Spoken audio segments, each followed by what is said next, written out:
உறுதி செஞ்சிருக்காங்க. இது எந்த விதமான ஆதாரங்களும் கிடையாது. தீபத்தூணிலே தீபம் ஏற்றியதற்கான சான்றுகள் கிடையாது.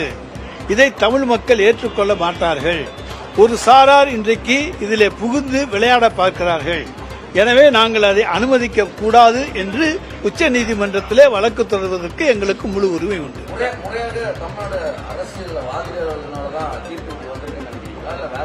நாங்கள் தமிழ்நாடு அரசு எல்லா கருத்துக்களையும் எடுத்து வைத்து வாதாடி இருக்கிறது.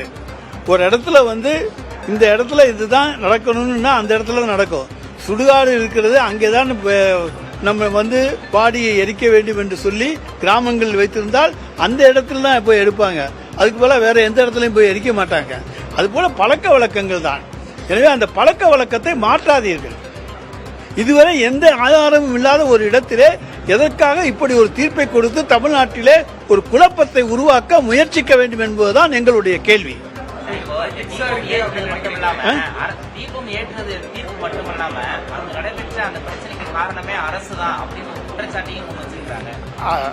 அரசாங்கத்தின் மீது எந்த குற்றச்சாட்டையும் சொல்லலாம்.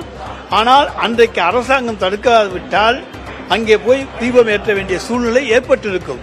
எனவேதான் இன்றைக்கு மாவட்ட ஆட்சித்தலைவர், அங்கே இருக்கக்கூடிய காவல்துறை தலைவர் போன்றவர்கள் எல்லாம் சரியான நேரத்திலே 144 தடை உத்தரவு போட்டு அதன் அடிப்படையிலே யாரும் மலை உச்சிக்கு செல்லாமல் பாதுகாத்தார்கள். எனவே அந்த பாதுகாக்கின்ற உரிமை அரசுக்கு உண்டு.